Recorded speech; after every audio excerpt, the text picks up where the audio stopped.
The article that I did my research on this week was engineering-based problem solving in the middle school, design and when construction with simple machines. So the thought behind this article was that simple machines are something that students should learn to use, and that as they gain this information, they should be able to apply it in different ways.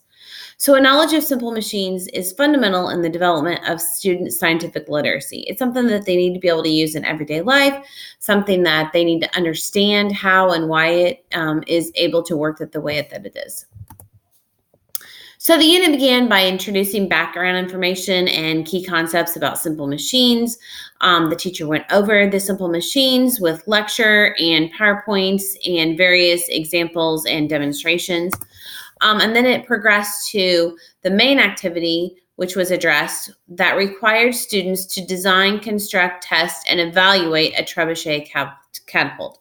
So for those of you who do not know what a trebuchet catapult is, it is very similar to the catapult that you would see in a medieval type of movie where there is a rock or something inside the catapult, and the catapult looks like a kind of like an ice cream scoop.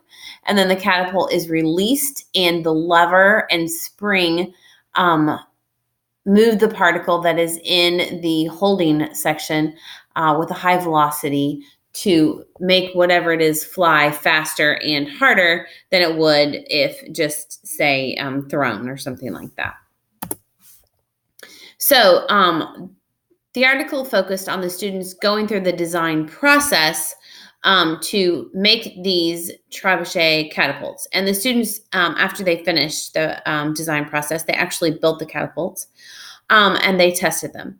And after they tested them, they reflected on the results. What was practical about your design? What was not practical? What worked? What did not work? How did it work? How does this relate to simple machines?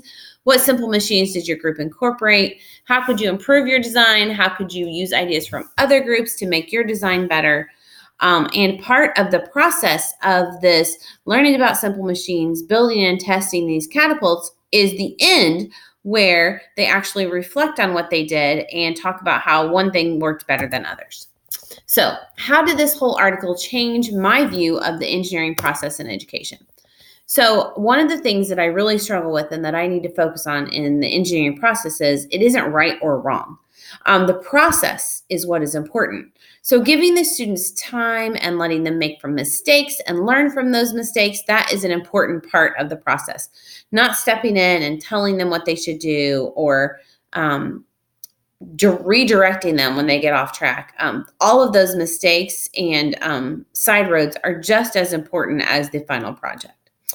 One of the things that I really appreciate about the engineering process is that the students develop grit as they are going through this process because they have to keep trying. If they just quit the first time that they fail, they will not ever get through the process and it will be a failure. So developing grit is something that I think that our students really need to work on in today's world because they really like the easy way out. They don't like trying things over and over again. They don't like failing. And so incorporating the engineering process is impactful.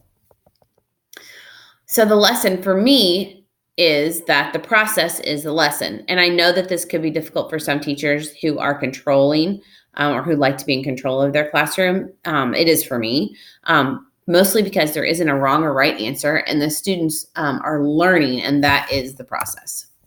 So how do we introduce this very important idea of engineering design into the middle school?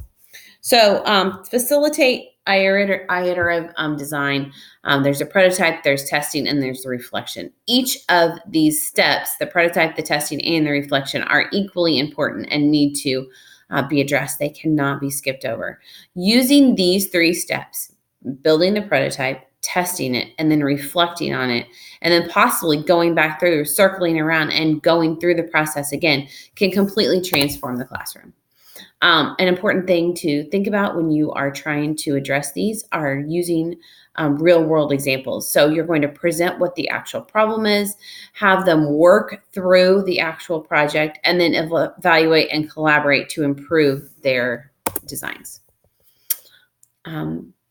This PowerPoint was referenced to the engineering-based problem solving in the middle school, design and construction with simple machines, written by L.D. English, P.D. Hudson, and L.A. Dawes.